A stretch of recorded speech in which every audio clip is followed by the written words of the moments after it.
ابھی de Islamisation نہیں ہو رہی لیکن عملاً تو ہو چکی ہوئی ہے, اس کی اب کوئی اہمیت نہیں رہی ہے. دنیا میں جو ڈالر اپریشیٹ ہوا ہے وہ 2% سے 3% کے درمیان, جبکہ ہمارے یہاں ڈالر صرف اس 2022 میں 18%.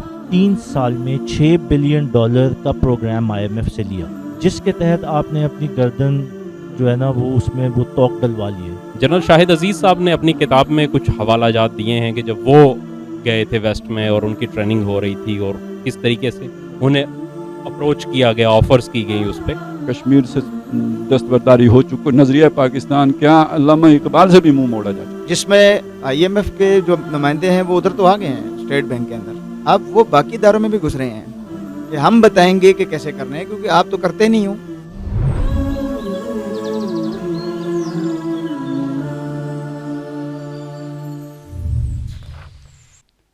پاکستان ہمیشہ کی طرح ایک دفعہ پھر نازک دور میں داخل ہو گئے اور انتہائی خطرناک صورتحال سے دو چار ہیں, اور اب کی بار تو معلوم یہ پڑتا ہے کہ واقعی شیر آ گئے ہیں.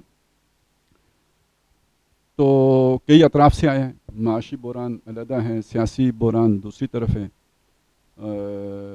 جو بھی سیاسی ناتجربہ کاریاں یا تجربات مختلف سطحوں پہ ہو رہے ہیں وہ بھی ہمارے سامنے ہیں. تو بس آج اسی کو ہم نے کور کرنا ہے, اور خاص طور پہ جو بھی معاشی صورتحال ہے ملک کی وہ زیادہ الارمنگ ہے, اور یعنی تمام تر شرائط ماننے کے باوجود IMF جو ہے وہ قرضہ دینے کے لیے ابھی تک آمادہ نہیں ہوا. تو اس کا مطلب وہ صرف قرضے کی شرائط کا معاملہ یا وہ نہیں ہے, اور لیکیجز کو کنٹرول کرنے ہی کی بات نہیں ہے, کوئی سیاسی ایجنڈا بھی ہے, اس کے پیچھے بھی کوئی سیاسی ایجنڈا ہے. تو میرا خیال ہے شروع اسی سے کرتے ہیں. اچھا سر, یہ آپ نے بالکل ٹھیک طرف توجہ دلائی ہے. ہم کافی عرصے سے یہ بات کر رہے ہیں, کئی سالوں سے, بلکہ آپ تو خاص طور پہ یہ بات کر رہے ہیں کہ یہ ایک ڈائریکشن جو ہے یہ نظر آ رہا ہے کہ ہم ایک کھڈے کے اندر اپنے آپ کو گرانے کے لیے جا رہے ہیں, اور میرے خیال میں اس میں کوئی استثناء نہیں ہے, سب نے اپنا رول پلے کیا ہے. اگر ہم 20 سال کا بھی ایک ٹریک ریکارڈ دیکھیں تو ایک تسلسل ہے. جنرل پرویز مشرف کی حکومت سے لے کر اس کے بعد جو 2 یا 3 پولیٹیکل گورنمنٹس آئی ہیں, تو ایک ٹرینڈ جو بالکل چینج نہیں ہوا وہ قرضوں کا ہے, یا پھر اپنے وسائل سے زیادہ اخراجات کا ہے. تو یہ تو بات نظر آ رہی تھی, ہم نے اس پہ کافی بات بھی کی, لیکن وہی بات ہے کہ اب واقعی شعر آ گیا. کیونکہ اس وقت جو حالات ہیں, ابھی تک تو جو بات ہوتی تھی کہ جی IMF ایک دفعہ قرضہ دے دے تو ہماری جان خلاصی ہو جائے, آسانی ہو جائے. لیکن اب جو بات ہو رہی ہے وہ یہ کہ IMF سے جو 1.2 بلین ملنے کا ڈالرز ہمارا امکان تھا, اگر وہ مل بھی جاتے ہیں تو پھر بھی ہم اپنے آپ کو مسائل سے نہیں نکال سکیں گے. جو ایک فگر ہمارے سامنے آ رہی ہے کہ ہمیں اس سال کے اینڈ تک کوئی 35 بلین ڈالر چاہیے اپنے آپ کو اس معاشی بحران سے نکالنے کے لیے. تو IMF سے تو ہم یہ جو ساری منتیں ترلے کر رہے ہیں, جو اس وقت ہمارے اوپر پورا پھندا ہے, یہ تو 1.2 بلین ڈالرز کا ہے. تو وہ جو باقی کی اماؤنٹ ہے وہ کہاں سے پوری کی جائے گی, اور اس کے لیے کیا پاپڑ بیلنے پڑیں گے. تو یہ ایک میرے خیال میں ایک جو ریئل اس وقت جو تھریٹ ہے اس کی ایک عکاسی ہے کہ even with IMF the game is not over, the game is only starting. Sir جو فیکٹرز نظر آ رہے تھے یہ پچھلے 3 مہینے سے, خاص طور پہ جب سے ان کی گورنمنٹ چینج اوور ہونے کا ہوا, تو وہی پالیسیز جو پچھلی گورنمنٹ میں تھیں انہی کا تسلسل آگے لے کے چلا گیا. اور آپ کو پتہ ہے کہ PTI گورنمنٹ کے آخر میں بلکہ اسد بھائی انہوں نے تو کوئی مطلب اس میں ہچکچاہٹ کا مظاہرہ کیا تھا, کوئی رکے ہوئے تھے, کوئی قدم نہیں اٹھا رہے تھے, تو انہوں نے تو آ کے ان کا بھی جسے وہ ایک ہوتا ہے نا کہ کسر نکالی. اصل میں یہی انکمپیٹنس ہے نا کہ آپ سارا بلیم گیم شروع کر دیتے ہیں. بلیم گیم تبھی شروع کیا جاتا ہے جب یہ ہے کہ نیت ٹھیک نہ ہو. پچھلوں کو بلیم کر کے پالیسیز انہی کی آگے کنٹینیو کرنا, اور اس کے اندر آپ کو پتہ ہے کہ اسٹیٹ بینک کی اٹانومی جو ہے وہ ختم کر دی تھی انہوں نے. اسٹیٹ بینک کی اٹانومی ختم کرنے کا مطلب یہ ہے کہ جو ہمارا پالیسی ریٹ ہوگا, شرح سود جس کے اوپر ساری انڈسٹری چلتی ہے, وہ شرح سود اسٹیٹ بینک خود طے کرے گا, یعنی اس کے گورنرز طے کریں گے. اور وہ کیسے طے کریں گے, وہ براہ راست ہدایات لیں گے IMF سے. شرح سود پاکستان میں جس طریقے سے اس کو وہ مینیپولیٹ کر رہے ہیں پچھلے 6 سے 8 مہینے کے اندر, خاص طور پہ اس کو دیکھا جائے تو یہ ایک بہت بڑی فگر ہے جو پاکستان کی جو کمائی ہے. ابھی ریسنٹ فگر آج ہی جو اخبار کے اندر آئی ہے, اور اسٹیٹ بینک نے بھی یہ چیز کنفرم کی ہے کہ پاکستان کی 40% آمدنی سود میں ادا کی جا رہی ہے. اور اس کو طے کون کر رہا ہے؟ اسٹیٹ بینک کے 4-5-6 ڈائریکٹرز ہیں. ویسے تو اسٹیٹ بینک بغیر گورنر کے چل رہا تھا جب سے یہ گورنمنٹ آئی تھی. ڈپٹی گورنر انہوں نے اپوائنٹ کیا تھا, اسی سے کام چلا رہے تھے. لیکن یہ ہے کہ ابھی سنا ہے کہ کوئی پرماننٹ اپوائنٹمنٹ بھی ہو جا رہی, لیکن پالیسی وہی لے کے چل رہے ہیں جو کنٹینیوڈ ہے.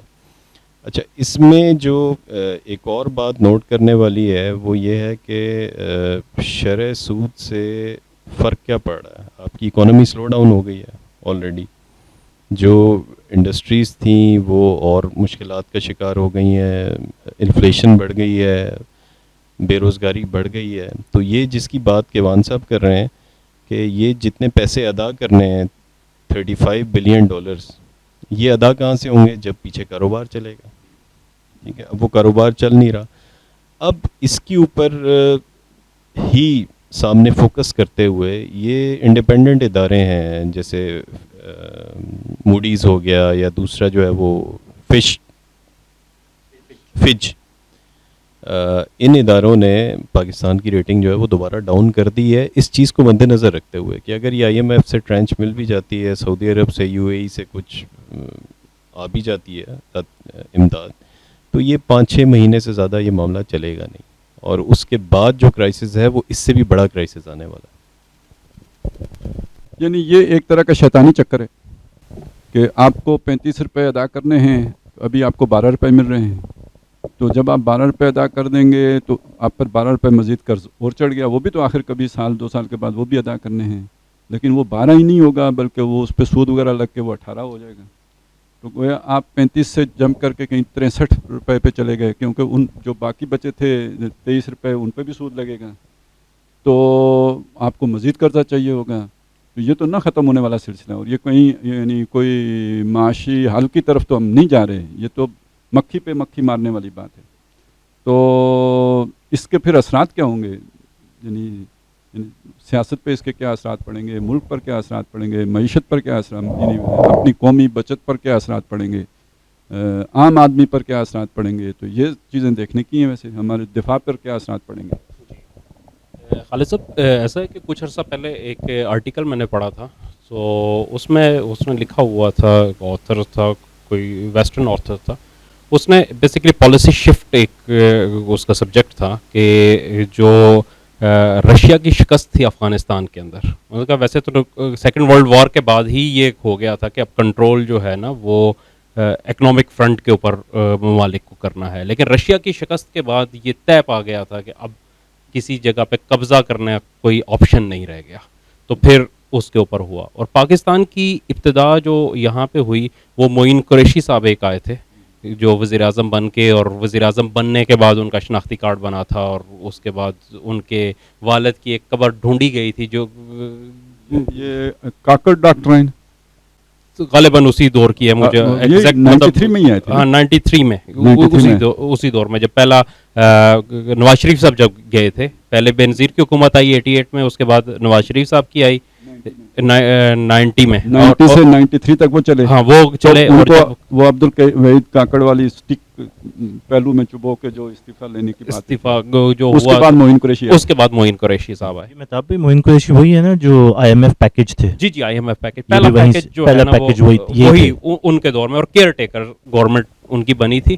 اور یہ دلچسپ بات ہے کہ IMF کیئر ٹیکر گورنمنٹ کے ساتھ ڈیل نہیں کرتا, اس کی پالیسی کے اندر کیوان بھائی زیادہ بہتر بتا سکتے ہیں. جو مجھے پتا چلا ہے کہ وہ کیئر ٹیکرز, وہ اسی لیے پاکستان کے اندر معین قریشی کو سمپلی ہم یوں کہہ سکتے ہیں کہ شوکت عزیز قدیم, ہاں وہ پہلا تھا کہ جس نے یہاں پہ آ کے پاکستان کی پوری جو معاشی جو پالیسیز تھی اس کو ایک شفٹ کر دیا تھا. ہم قرضے کے اوپر, قرضہ خیر پہلے بھی آتا رہا, لیکن یہ ہے کہ قرضہ ہم پروجیکٹس کے لیے لیتے تھے, ایک پروجیکٹ کے لیے ہوا, لیکن معیشت کو قرضے کی بنیاد پہ چلانے کا کام یہ معین قریشی صاحب کے دور میں شروع ہوا. اس سے پہلے جو ملکی معیشت کا ہوتا تھا, ہمیں امداد مل جاتی تھی مختلف جگہوں سے, امداد کے اوپر زیادہ زور ہوتا تھا, قرضہ اتنا نہیں تھا. وہاں سے شروع ہوا, اس کے بعد ہر ایک نے وہی اس پالیسی کو ٹو کیا, اور پھر جب پرویز مشرف صاحب آئے تو وہ شوکت عزیز صاحب کو لے کے آئے یہاں پہ, اور شوکت عزیز صاحب نے آنے کے بعد جو پہلے وہ ان کو وزیر خزانہ بنایا گیا, پھر وہ وزیر اعظم بنے, اور پھر اس کے تو اب آتے آتے جو آپ نے کہا کہ اب کی جو بات تھی کہ ہم نے ساری شرائط پوری کر دی ہیں لیکن اس کے باوجود نہیں ہو رہا, آئی ایم ایف سے ہمیں پیسے ڈیلیور نہیں ہو رہے, تو اس کے حوالے سے بھی کچھ ایسی بازگشت سنائی دے رہی ہے کہ آئی ایم ایف کچھ تقرریاں چاہتا ہے اپنی مرضی کی, اور وہ جب تک وہ تقرریاں نہیں ہوں گی, ایک تو گورنر اسٹیٹ بینک کے حوالے سے ان کی سب سے پہلی ڈیمانڈ ہے, اسی لیے وہ پینڈنگ ہے عہدہ کہ اس کے اوپر ابھی تک کوئی کنسنسس گورنمنٹ کا اور آئی ایم ایف کا نہیں ہو سکا کہ کون گورنر اسٹیٹ بینک ہوگا. اور دوسری چیز یہ ہے کہ وہ کہہ رہے ہیں کہ گورنر اسٹیٹ بینک سے آگے بھی کچھ تقرریاں چاہتا ہے, اور تیسری چیز یہ ہے کہ آئی ایم ایف کے جو لوگ ہوں گے ان کو وہ کہہ رہے ہیں کہ پاکستانی قانون کے اندر ایک استثناء کی جو ہے نا انہیں سہولت میسر ہوگی, جیسے کہ مطلب یہ جو امینڈمنٹ کی تھی پی ٹی آئی کے دور میں ہوئی تھی, اس میں بھی گورنر اسٹیٹ بینک کے حوالے سے یہ چیزیں آئی تھی کہ وہ نہیں, تو وہ چاہ رہے ہیں کہ جو بھی تقرریاں ان کی ہو وہ صرف گورنر اسٹیٹ بینک. اس میں دو چیزیں اہم ہیں نا, ایک آپ پچھلے دنوں شبر زیدی صاحب کا کوئی انٹرویو تھا جس میں وہ فرما رہے تھے کہ جی ہمیں خان صاحب نے تو نہیں, ان کی چوائس تو نہیں تھی, ہم آئی ایم ایف پیکج کے تحت آئے, پیکج کے ٹھیک ہے, ایک تو ان کی یہ بات آئی تھی, اور دوسرا اگر آپ یہ چیز دیکھیں کہ خواجہ آصف صاحب جو ہے نا پروموٹ کرنا شروع ہو گئے ہیں عاطف میاں کو. جی جی, یہ وہی عاطف میاں ہیں جن کو عمران خان لے کے آنا چاہتے تھے, تو ایک خاص ان کی مذہبی بیک گراؤنڈ کی وجہ سے ری ایکشن آیا تھا تو وہ نہیں لے کے آئے. نہیں, مذہبی بیک گراؤنڈ کے علاوہ ایک چیز یہ ہے کہ عاطف میاں صاحب کا ایک تعارف یہ بھی ہے کہ وہ آئی ایم ایف کے جو ہے ان کا جو ریسرچ تھیسس ہے وہ بھی اسی چیز کے اوپر ہے کہ نجکاری کے ذریعے کیسے حکومتیں بہتر بنائی جا سکتی ہیں اور آئی ایم ایف کیسے سپورٹ کرتا ہے دنیا کے اندر اس میں. اور یہ تو ہوتا ہے نا کہ یہ الفاظ تو بہت خوبصورت استعمال جی کرتے ہیں, ہاں ظاہر ہے وہ اس کے اوپر ہے, لیکن میں وہ صرف نجکاری کا جو لفظ ہے اسے ہم ٹرانسلیٹ کریں عام آدمی کے لیے تو یہ کیا گھر کے برتن بیچ کے معیشت سنوارنے والا تصور نہیں ہے. جی بالکل ویسے ہی ہے. اچھا عاطف میاں, ایک تو یہ ہے کہ ان کو, اور پھر جس چیز کو عمران خان صاحب نے اس وقت بڑا ہائی لائٹ کیا تھا وہ بھی آئی ایم ایف نے ایک کیا تھا کہ 20 ایمرجنگ جو اکنامسٹ ہیں جو فردر اکانومی کو کر سکتے ہیں, وہ بھی آئی ایم ایف کی ایک رپورٹ سے ہی ان کو کیا گیا تھا, اور اپنے منہ اپنے انہی کو وہ ظاہر آئی ایم ایف پروموٹ کر رہی ہے. اور تیسری چیز ایک یہ بھی ہے کہ عاطف میاں صاحب کا ایک تو یہ ہے کہ چلیں مذہبی بیک گراؤنڈ کوئی بھی ہو سکتا ہے, کسی بھی مذہب سے کوئی تعلق رکھتا ہے تو وہ اگر کمپیٹنٹ ہے اس کے, لیکن وہ اس کے فائنینشیل جو قادیانی ریاست ہے, ریاست کے اندر ایک ریاست جس کے خلیفہ ہیں, اور ان خلیفہ اور اس کی ریاست کے مالی مشیر ہیں وہ اس وقت بھی, تو یہ ان کا ایک تعارف ہے. اس حوالے سے وہ چیز ان کے لیے اس وقت بھی بنی تھی کہ اگر وہ آئیں گے تو پھر ظاہر سی بات ہے کہ وہ ساری چیزیں ان کی وہ بھی ساتھ آتے رہیں گی, وفاداریاں تقسیم ہوتی رہیں گی. جی یہ میرے خیال میں جو ہے نا صورتحال ہے اس وقت. ایجنڈا کیا ہو سکتا ہے جو مطلب ایک تو یہ ہو گیا کہ جی وہ اپنی تقرریاں چاہتے ہیں, اس کے علاوہ بھی کچھ اس سے آگے بھی ہو سکتا ہے. جی السلام علیکم. ویسے اعداد و شمار سے تو یہ اندازہ ہوتا ہے کہ میرا خیال ہے 23 دفعہ پاکستان آئی ایم ایف کے پاس جا چکا ہے, 1958 سے لے کر اب تک اتنے چکر وہ کاٹ چکا ہے, اور غالباً پہلا قرضہ $25,000 کا دیا گیا تھا 58 میں, اور اس کے بعد بڑھتے ابھی آپ جس شرح پہ ہم آ گئے ہیں کہ صرف وہ سود ہی $35 بلین کی جو ہے نا وہ ادائیگی کرنی ہے. ایجنڈا تو بہت صاف ہے. وہ ایجنڈا اس لیے صاف ہے کہ پہلے آئی ایم ایف کے کچھ شرائط ہوتے تھے, اور اس سے پہلے وہ قرضے پہ شرط لگاتے بھی نہیں تھے کہ واپس کیسے کرنا ہے, اگر میں غلط نہیں ہوں تو ارلی 80s تک یہ اس پہ کوئی شرط نہیں ہوتی تھی کہ آپ نے لوٹانا کیسے ہے. پہلی دفعہ انہوں نے اسٹرکچرل ایڈجسٹمنٹ پروگرام بنائے تھے ہمارے جیسے ممالک کے لیے جو بری طرح باقی ممالک میں فلاپ ہو گئے تھے, ہم اس میں جا کے اور پھنس گئے تھے. ابھی تک ہم اسٹرکچرل ایڈجسٹمنٹ پروگرام سے نہیں نکل سکے. ابھی 4 ممالک جس میں وینزویلا تو قریب کے اندر ہی ہمیں نظر آ گیا کہ اس کے کیا اشر ہو گئے تھے, اور اس کے پریزیڈنٹ کو کہنا پڑا کہ یہ ہمارے ملک کو ان غنڈوں نے اس لیے تباہ کیا کہ یہ بنائے ہمارے لے جاتے ہیں, یہ کسی اور ملک کا احتساب اس نہج پہ کیوں نہیں کرتے جس پہ ہمارا کرتے ہیں. پھر پالیسی میکنگ ہوئی, پھر قرضے کو ریٹرن کرنے کی شرائط رکھی گئی, جن میں موٹی موٹی یہ تھی کہ اخراجات کم کرنا, بیوروکریسی کو کنٹرول کرنا. یہ پہلے کہا جاتا تھا لیکن اس پہ کان کوئی نہیں دیتا تھا کہ بیوروکریٹ کو کون وہ کنٹرول کرے گا یا شاہی خرچے کون دیکھے گا. اب جو نہیں مل رہی نا قسط, اس میں اس طرح کی باتیں کہی جا رہی ہیں کہ اب ہم آپ کو نجکاری اور اس طریقے سے بیوروکریسی, اور ہم بتائیں گے کہ کیسے کم کیا جاتے ہیں, تو گھٹنے تو ٹکوا دیے ہیں. یہ کبھی بھی کسی اشرافیہ کی نہیں کہ ہمارے اخراجات کم ہوں, ہمیں اس طریقے سے وہ کیا جائے گا. تو یہ بھی ڈائلاگ ہو رہا ہے بیچ کے اندر, جس میں آئی ایم ایف کے جو نمائندے ہیں وہ ادھر تو آ گئے ہیں اسٹیٹ بینک کے اندر, اب وہ باقی اداروں میں بھی گھس رہے ہیں کہ ہم بتائیں گے کہ کیسے کرنا ہے، کیونکہ آپ تو کرتے نہیں ہو. اب اس کے پس پردہ وہ ان سے کیا کہلوانا چاہ رہے ہیں، یہ تو مین اسٹریم میں آنے والی باتیں ہیں. اب سوچنے والی بات یہ ہے کہ ایک فنڈ والا ادارہ نمک مانگنے آیا تھا، پورے گھر پہ قبضہ کر رہا ہے. فنڈ ہے نا اس پہ، تو یہ وہ سارا کنٹرول تھا جس کے اندر 4 بڑے ممالک کے اندر پاکستان جو ہے نا تیسرے نمبر، جن کو ان سارے سٹرکچرز کے تھرو کنٹرول کیا جا رہا ہے کہ یہ ان چیزوں کے اوپر. اس میں جو آخری چیز جو مجھے سمجھ آ رہی نا وہ یہ ڈیلے ہے، اور وہ یہ ڈیلے اس لیے ہے جس دیکھیں اس ڈیلے سے روپے کی قیمت کہاں گر گئی ہے. 228 روپے کا میرا خیال ہے ڈالر پہنچ گیا ہے. ایک دن کا ڈیلے گراف بڑھا رہا ہے. تو اس سے جو حالات ملک کے اندر پیدا ہو رہے ہیں، پہلے کبھی بھی اشرافیہ نے یہ نہیں کہا کہ بوجھ عوام پہ ڈالیں گے ہم.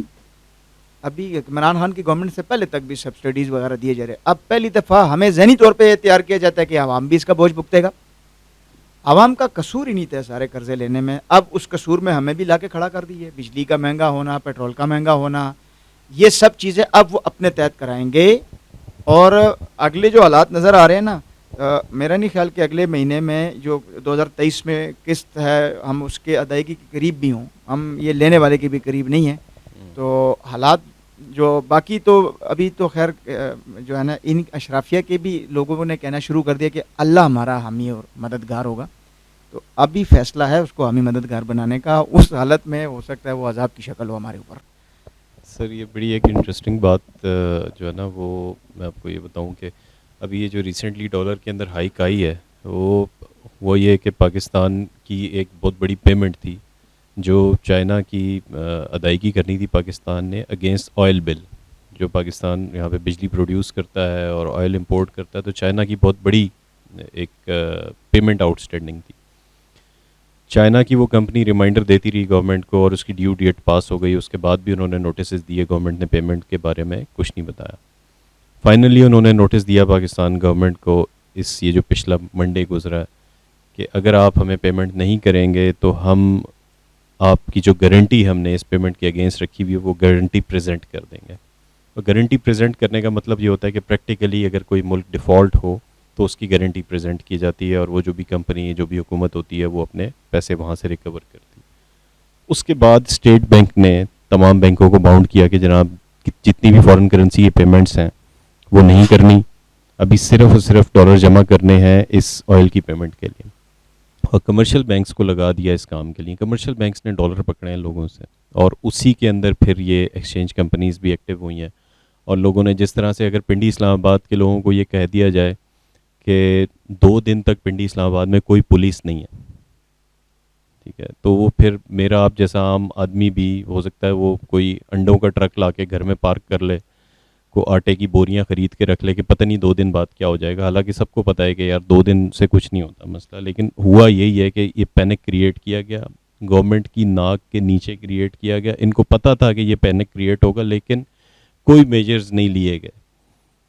اب جو ہمارے مفتاح اسماعیل صاحب ہیں، وزیر خزانہ صاحب، ان سے بار بار یہ کوشچن کیا جا رہا ہے کہ سر آپ کہتے ہیں کہ ریگولیٹری باڈی جو ہے وہ اسٹیٹ بینک ہے کہ وہ روپے کی قیمت کو مستحکم رکھے گا اور اس کے اندر بہت زیادہ وہ کریش نہیں آنے دے گا اور اس کا توازن برقرار رکھے گا، تو اس سلسلے میں کیا کیا گیا؟ تو ان کا کہنا یہ ہے کہ اسٹیٹ بینک نے پوری کوشش کی ہے. اسٹیٹ بینک اپنی تمام جورسڈکشن کے اندر رہتے ہوئے کوشش کر رہا ہے اور روپے کی قیمت کو برقرار رکھنے کے لیے تمام میجرز لیے جا رہے ہیں.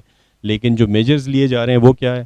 آگے سے وہ دلیل یہ دیتے ہیں کہ دیکھیں پوری دنیا میں ڈالر اپریشیٹ ہوا ہے، ٹھیک ہے، اور اسی لیے پاکستان میں ہوا ہے. اور یہ اتنا بڑا لطیفہ ہے کہ پورے دنیا میں جو ڈالر اپریشیٹ ہوا ہے وہ 2% سے 3% کے درمیان ہے، جبکہ ہمارے ہاں ڈالر صرف اس 2022 میں 18% اپریشیٹ ہو گیا پاکستان میں.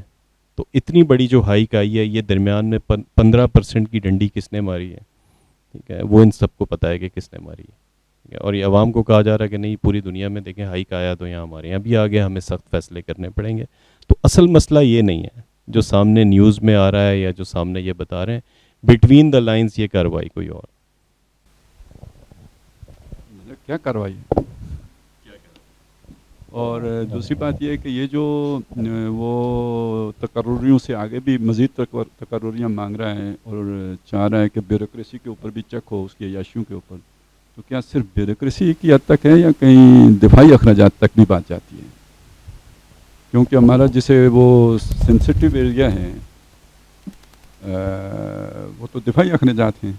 جسٹن روبن کا کل ایک آرٹیکل آیا امریکن ہے, جسٹن روبن, اس نے آرٹیکل انٹرنیشنل میں سائٹ پہ دیکھ رہا تھا, اور وہ اس کے سارے آرٹیکل کا خلاصہ یہی ہے کہ پاکستان اس فائنینشیل کرنچ میں جو آ گیا ہے, تو انڈیا ایران کب تک اس چیز کا انتظار کریں گے کہ پاکستان کے نیوکلیئر ایسٹس جو ہیں ان کو محفوظ نہ بنایا جائے.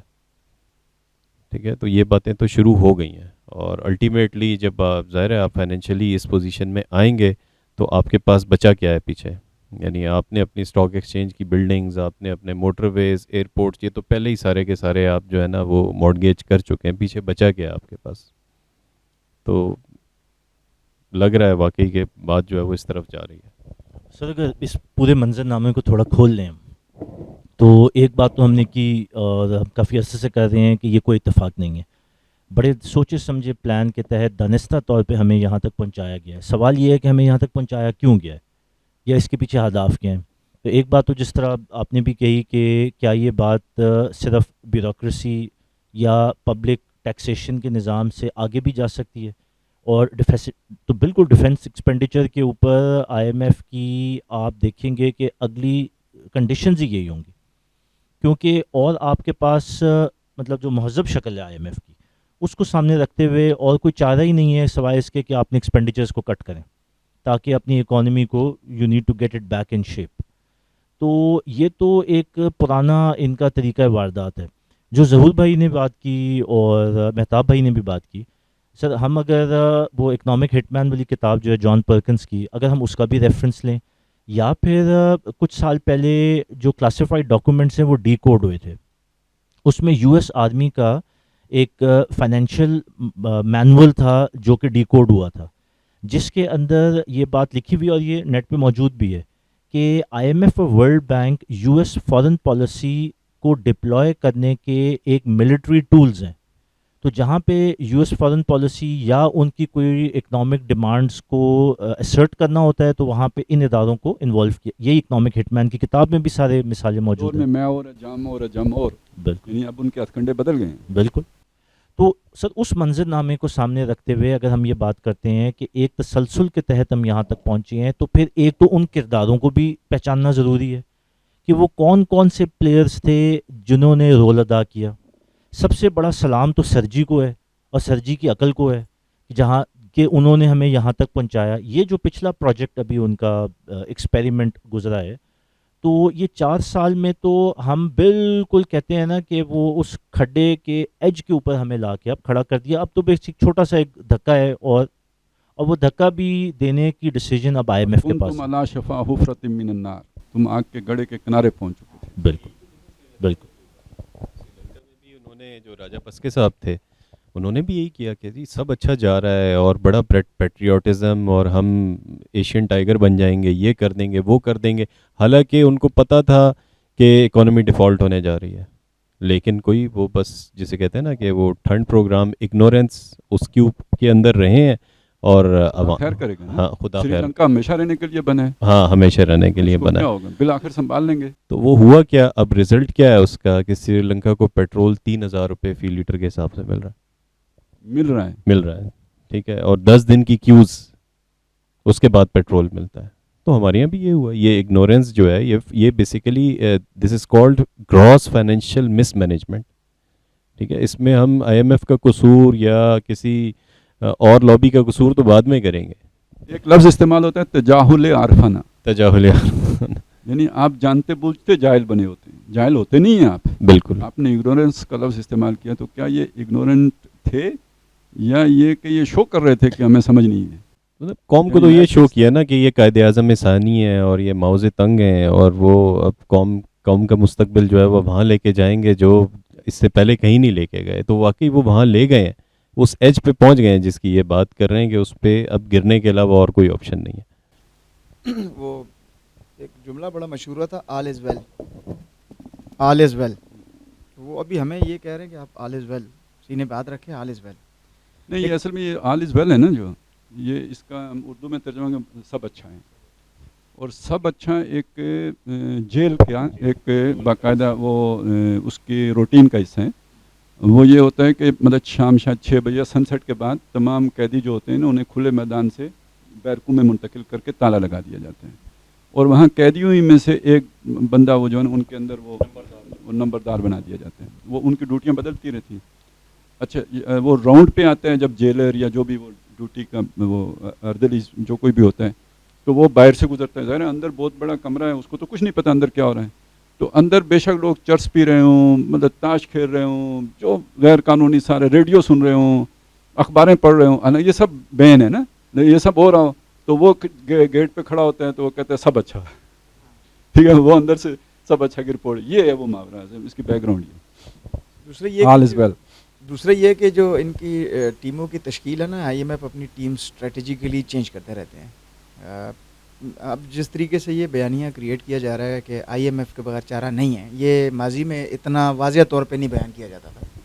اس کو معیوب بھی سمجھا جاتا تھا کہ لوگ, اور وہ ایک نجی محفلوں میں آ کے اشرافیہ میں ڈسکس ہو جاتا تھا. اب تو کھلے عام جی ان کے بغیر چارہ نہیں ہے. مصداق اس ڈاکٹر کے جو بندہ مار چکا ہو اور باہر آ کے آپریشن تھیٹر کے باہر پوری ٹیم کے ساتھ لواحقین کو کہہ رہے جی ہم بڑی کوشش کر رہے ہیں لیکن کریٹیکل حالات میں, تو وہ 3-4 گھنٹے کے بعد تصور کر لیتے کہ یار باڈی ہمارے والے کر دو, باقی تو سمجھ آ گئی ہے. لیکن وہ کیا کرتے ہیں, وہ پھڈا نہیں ڈالتے, ان کی وہ کاؤنسلنگ اس طریقے سے ہو رہی ہے. میرا جو اپنا جو میں نے تھوڑے سے انالیسس کیا وہ یہ کیا ہے کہ یہ جن اخراجات کی کمی کی بات کر رہے ہیں نا, اس میں ایک ہے جو نہیں کرے گا. اب ان کے درمیان انارکی کی بھی یہ صورت ہو سکتی ہے کہ یہ بلیم گیم شروع ہو جائے گی کہ ہم تو چاہ رہے تھے. عمران خان گورنمنٹ کے اندر GHQ تک بات گئی تھی اس بجٹ کو لے کے, اور وہ سب جو کچھ ہوا آج کل عمران خان اس کا خود اظہار کر رہا ہے کہ کیا ہوا تھا. تو اب اس طریقے سے بات لا کے آپ جو ایٹامک ہتھ کرنے تو پھر آگے چلتے ہیں نا, یہ چلیں اس کو تو ہم آگے لیکن آپ کیا دیکھ رہے ہیں اس میں سارے جو بھی صورتحال بنی ہوئی ہے کہ اب آئی ایم ایف کی مانی جائے گی یا آئی ایم ایف کی مانی جائے گی تو کیا ہوگا یا نہیں مانی جائے گی, آپ کو کیسے نظر آتا ہے؟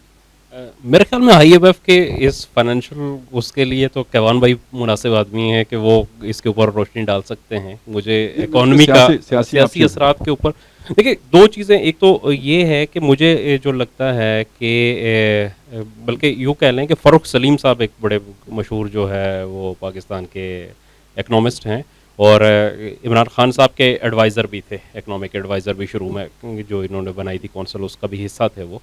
تو انہوں نے پچھلے دنوں ایک پروگرام میں یہ بات کہی کہ ہم نے بارہا اس وقت جب یہ کر رہے تھے آئی ایم ایف کے پاس جا رہے تھے تو انہوں نے کہا کہ میں نے یہ بات کہی کہ ہمیں آئی ایم ایف کا پروگرام لینے کی ضرورت نہیں ہے, ہم لوکل ریسورسز سے یہ چیز مینیج کر سکتے ہیں. اور پھر انہوں نے یہ بھی کہا کہ میں نے ان سے یہ کہا تھا اس وقت کہ جو شرائط آئی ایم ایف کہہ رہا ہے کہ ہمیں جس جو ہے سخت اقدامات یہاں کرنے پڑیں گے آئی ایم ایف کا پروگرام لینے کے لیے, تو وہی اقدامات اگر ہم اپنے طور پہ لیں تو یہ ہمارا جتنا فائنینشیل ڈیفیسٹ اس وقت ہمیں سامنا ہے فائنینشیل کرنچ کا, یہ سارا مینیج ہو جائے گا, تو ہم آئی ایم ایف سے بھی بچ جائیں گے. اس نے کہا کہ لیکن اس کے باوجود, بلکہ انہوں نے تو کچھ اور جو ہے سختی کے ساتھ یہ کہا کہ خان صاحب نے کہا کہ نہیں جی یہ فیصلہ ہو چکا ہے. تو کہتے ہیں کہ میری اس کے اوپر ان سے پھر جو ہے نا ہوئی. میں نے کہا کہ فائنینشیل ایڈوائزر آپ نے مجھے رکھا ہے تو فیصلہ کہاں ہوا ہے, وہ تو عالم بالا میں ہوا, وہ کہیں اور ہوا ہے. تو وہ مطلب وہ بتا رہے تھے کہ اس وجہ سے میری ان کے ساتھ وہاں سے بگڑنا شروع ہوئی. وہ اصل میں تو ہمارے بعض جو محب وطن لوگ ہوتے ہیں انہیں یہ نہیں سمجھ ہوتا نا کہ سمجھ آتی ہے یہاں ڈیسیژن میکنگ کیسے ہوتی ہے. یہاں بعض چیزیں تو ہوتی ہیں آپ کے مشورے کے لیے ہوتی ہیں, لیکن بعض چیزیں جو ہے نا وہ منقول ہوتی ہیں, وہ یعنی بیت المعمور سے آتی ہیں, تو وہ جو کہ تو لینی ہوتی ہیں. تو خان صاحب یہ بتا رہے تھے, ان کو سمجھ نہیں.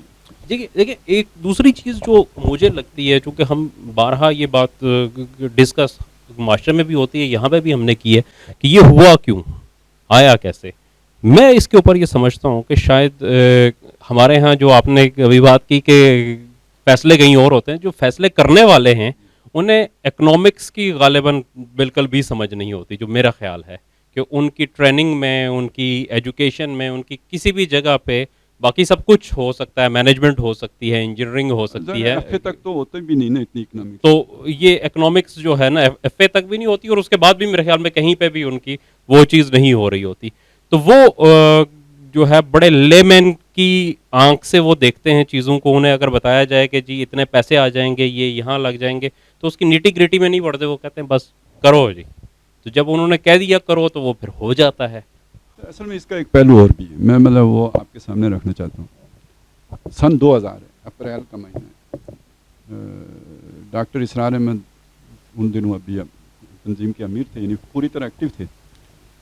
تو پرویز مشرف کا مارشل لا لگ چکا تھا, لیکن ابھی 9/11 نہیں ہوا تھا. یہ اپریل 2000.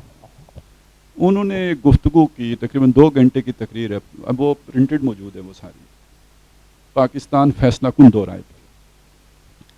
اس میں انہوں نے ایک تو پاکستان کا جو بھی یعنی وجہ جواز ہے, یعنی اس کا نظریہ وہ رکھا. پھر اس سے انہوں نے 10 چیزیں نکالی کہ یہ آپ کے فٹ مارکس ہیں, آپ اس رستے پہ اگر چلیں گے تو یہ اس رستے میں یہ 10 ہیں آپ کے جو سنگھائی میل جو آپ جن پر آپ کو چلنا پڑے گا, اور ایک یہ رستہ ہے جس پر آپ چلیں گے تو اس کے یہ 10 لینڈ مارکس ہیں. تو اب انہوں نے اگلی بات یہ کی کہ یہ جو رستہ ہے نا نظریے والا, یہ ہے آئیڈیلسٹک اپروچ, اور یہ جو ہے یہ ہے ریئلسٹک اپروچ. تو آئیڈیلسٹک اپروچ میں تو انہوں نے کہا یار اگر مجھ سے بھی پوچھتے ہو نا تو یہ کوئی معقول رستہ نہیں ہے, یہ جنون اور عاشقانہ مزاج والا یہ وہ بات ہے, اس کو کوئی قبول نہیں کرے گا. زیادہ امکان یہی ہے کہ لوگ ریئلسٹک اپروچ رکھیں گے. تو جب ریئلسٹک اپروچ رکھیں گے تو انہیں آگے کیا کیا آئے گا, وہ انہوں نے 10 چیزیں گنوائی تھیں. ان میں سے بیشتر ہو چکی. مثلا ان میں ایک چیز یہ تھی, یعنی اس وقت کوئی یہ بندہ سوچ بھی نہیں سکتا تھا کہ کشمیر شہر ہے گے تو آپ کشمیر سے یو ٹرن لے لیں گے. تو انہوں نے کہا کشمیر بھول جاؤ. ایک بات یہ تھی کشمیر بھول جاؤ. دوسری بات یہ تھی کہ آپ طالبان سے یو ٹرن لو, ٹھیک ہے. تیسری مدرسے بند کرو. چوتھی ڈی اسلامائزیشن, یعنی جو آئین میں اسلامائزیشن کا عمل ہو چکا ہے وہ. اچھا یہ جو آپ نے ریاست کی سطح پہ مذہبی تفریق پیدا کر رکھی ہے یہ ختم کرو, ریورس کرو یہ سارا کچھ. نظریہ پاکستان کو بھول جاؤ. نظریہ پاکستان کا کوئی وجود نہیں ہے, اس کی جگہ پہ وہی قومیت کے جذبہ لے کے آؤ. جی سب سے پہلے پاکستان اصل میں اسی کو کی ٹرانسلیشن تھی. اچھا یہ تو ہو گئیں وہ باتیں جو آپ, اور مدارس, یہ وہ باتیں ہیں جو آلموسٹ اب ہو چکی ہیں. اس وقت ان کو جو اب میں آگے کہنے لگا ہوں نا تو آپ کو حیرت ہوگی, تو اس وقت ان کے بارے میں سوچنا ایسے ہی حیرت انگیز تھا. آگے کیا ہے جو کچھ رہ گیا ہے, مطلب وہ ٹھیک ہے ابھی ڈی اسلامائزیشن نہیں ہو ہی رہی لیکن عملاً تو ہو چکی ہوئی ہے, اس کی اب کوئی اہمیت نہیں رہی ہے. توہین رسالت کا ایکٹ نہیں ختم ہوا لیکن اس پر کوئی عمل درآمد نہیں ہوتا, وہ آسیاں ماسیاں نکل جاتی ہیں, ٹھیک ہے. وہ ان کو کوئی نہیں پوچھنے والا, مطلب عملاً وہ شے آپ نے ترک کر دی ہے. اگرچہ کہ ڈیمانڈ اب بھی IMF کی ہو سکتی ہے کہ یار یہ جو FATF کا چکر ہے یہ بھی اس کے پیچھے بھی یہ سوچیں ہو سکتی ہیں. تو طالبان سے منہ موڑا جا چکا, کشمیر سے دستبرداری ہو چکی, یہ سارا کوئی نظریہ پاکستان کیا علامہ اقبال سے بھی منہ موڑا جا چکا ہے, ان کی چھٹی بھی ختم ہو چکی ہے. یعنی وہ یہ سارا نواز شریف کے دور میں ہو گیا تھا, وہ چھٹی والا تو ان کے دور میں ہوا ہے. اچھا اب آ جائیں آگے کیا تھا. آگے یہ تھا فوج کی ڈاؤن سائزنگ. یہ جو آپ نے کہا تھا نا خرچے گھٹاؤ, تو اب اس میں یہ چیز یعنی فٹ ہوتی ہے یا نہیں ہوتی. اور ڈی نیوکلرائزیشن, جو ڈی نیوکلرائز کرنا پاکستان کو, یہ بھی اس میں شامل. وہ آپ کہہ رہے تھے کہ ایٹم بم کی بات آ گئی, تو ایک بندے نے 2000 میں, یعنی آج کل ویسے بھی ڈاکٹر صاحب کی پیشن گوئیوں کا وہ بڑا ہوتا ہے, لیکن یہ ذہن میں رکھیے یہ پیشن گوئیاں کوئی مطلب روحانی بنیادوں پہ نہیں تھیں, جیسے وہ یعنی کچھ نجومی لوگ پیشن گوئیوں کرتے ہیں. ویسے تو اب وہ زیادہ کلپس وہی آتے ہیں تو لگتا یہی ہے کہ ڈاکٹر اسرار بھی اپنے وقت کے کوئی نجومی تھے, کوئی ناسٹروڈیمس تھے. یہ نہیں ہے, یہ تجزیہ ہے, ٹھیک ہے. یہ بالکل ریئلسٹک تجزیہ تھا جو کیا گیا تھا, اور سٹیپ بائی سٹیپ ساری چیزیں ہو رہی ہیں. اب وہ 3 چیزیں پیچھے رہ گئی ہیں جس میں فوج کی. اچھا اس میں ایک چیز اور بھی تھی جو ابھی کہنا مطلب ہے وہ وہی خاکم بردہان والی بات ہے کہ یہ سب کرنے کے بعد آپ پاکستان ایک آزاد اور خود مختار حیثیت سرنڈر کرے گا انڈیا کے آگے, اور زیادہ سے زیادہ اگر کسی حیثیت میں برقرار رہے گا تو وہ حیثیت ہے نیپال کی حیثیت. یعنی نیپال سے سائز میں 10 گنا بڑا ہوگا لیکن سٹیٹس اس کا نیپال والا ہوگا. علاقے کا جو یعنی وہ ہوگا وائسرائے وہ انڈیا ہوگا. یہ یعنی اس کا پھر آخری انجام ہے, یہ اینڈ ہے جس کو وہ بیان کر رہے تھے. تو کہیں ہم اس تنگلی میں پہنچ تو نہیں گئے نا. اب یعنی IMF اگر ساری باتیں ماننے کے بعد بھی امریکہ اسے گرین سگنل نہیں دے رہا کہ آپ ان کو قرضہ دو، تو اب کیا منوانا چاہتے ہیں؟ اور اس کو ذرا تھوڑا سا جوڑ کے دیکھ لیں. دیکھیں خان صاحب کی ایک بات کو سمجھ لیں کہ خان صاحب 100% جھوٹ نہیں بولتے، یعنی یہ بات کا بتنگڑ بناتے ہیں، یہ رائی کا پہاڑ بناتے ہیں. تو جب وہ امریکی سازش چونکہ اندر کے بندہ ہیں، وہ کہہ رہے ہیں کہ یار مجھے اگر فیسیلیٹیٹ نہیں کیا تو میں راز کھول دوں گا. وہ کیا راز ہے؟ ٹھیک ہے نا، وہ اس چیز کے ساتھ تو نہیں جڑے ہوئے. اچھا اس میں ایک چیز ایڈ ہوئی تھی جو بعد میں ہوئی، ڈاکٹر صاحب کے اس بیان میں نہیں ہے کیونکہ، لیکن اس میں بھی پوٹینشلی ہے کہ مقدر ہیں وہ، جب وہ یہ کہتے ہیں کہ زیادہ سے زیادہ اگر پاکستان رہ گیا تو 10 گنا بڑا نیپال رہ جائے گا، تو اس کا مطلب کم سے کم بھی رہ سکتے ہیں. تو بعد میں آپ کو پتہ ہے 2007-8 میں اس طرح کی رپورٹیں آئی تھیں کہ پاکستان کے 4 ٹکڑے کر دو. ٹھیک ہے، تو اب اس طرح کی باتیں بھی چل پڑی ہیں، گریٹر پختونستان کی بات چل پڑی ہے، گریٹر بلوچستان کی بات چل پڑی ہے. اب یہ بالکل ایک نئی بات چلی ہے گریٹر پنجاب کی. تو یعنی اس آئی ایم ایف کی اس ساری جو بھی بلیک میلنگ ہے، اس کے پیچھے اس کا کوئی بھی آپ کو کوئی جھلک نظر آتی ہے؟ یعنی اس طرف چیزیں جا رہی ہوں جو ابھی ہمارے سامنے خبروں میں نہ آئی ہوں. سر اگر اس پہ تھوڑا سا ہم انٹرنیشنل اینگل کو بھی سامنے رکھیں، یہ میں نے ابھی جو مہتاب بھائی نے بات کی ہے، اس سے میں تھوڑا سا آگے بلڈ کرتا ہوں کہ یہ جو بات تھی کہ ہمیں 3.5-4 سال پہلے جو آئی ایم ایف کے پروگرام میں گئے ہیں، تو وہ جو تبصرہ اپنے کون سی رپورٹر فروخ سلیم صاحب جو کہ ایڈوائزر بھی رہے ہوئے ہیں عمران خان کے. اچھا سر، یہ ہے کہ 2019 میں ہم نے بھی ملٹیپل پروگرامز کیے اسد بھائی کے ساتھ، جس کا ٹاپک یہ تھا بائیکاٹ آئی ایم ایف. تو سر بنیادی طور پہ اگر دیکھیں تو اس وقت ہم نے پروگرام لیا وہ ای ایف ایف تھی، ایکسٹینڈڈ فنڈ فیسلٹی. یہ سب سے روتھلیس پروگرام کنسیڈر کیا جاتا ہے آئی ایم ایف کا، جس کے اندر ٹریک ریکارڈ ہے کہ، اور اس سے پہلے رضا باقر صاحب جو ہمارے گورنر اسٹیٹ بینک لگائے گئے تھے، وہ مشن چیف تھے آئی ایم ایف کے ایجپٹ میں، اور ایجپٹ نے بھی یہی ای ایف ایف پروگرام لیا تھا. اور ہم نے اپنے پروگرام میں یہ کہا تھا کہ خدارا آپ نہ جائیں، کیونکہ وہاں پہ بھی 40% عوام کو سطح غربت سے نیچے ڈال کے رضا باقر صاحب آئے ہیں. تو یہ معیشت کے لیے کوئی خیر سگالی نہیں ہوگی. آپ کے پاس ابھی بھی ٹائم ہے، آپ کے پاس اپنی ریسورسز ہیں. ایک سے میں مثال دینا چاہتا ہوں، اس وقت آپ کو یاد ہوگا کہ وہ ڈیم فنڈ والا جو سارا معاملہ تھا، تو چیف جسٹس صاحب نے بیریا ٹاؤن کے اوپر بہت بڑی ایک پینلٹی لگائی تھی.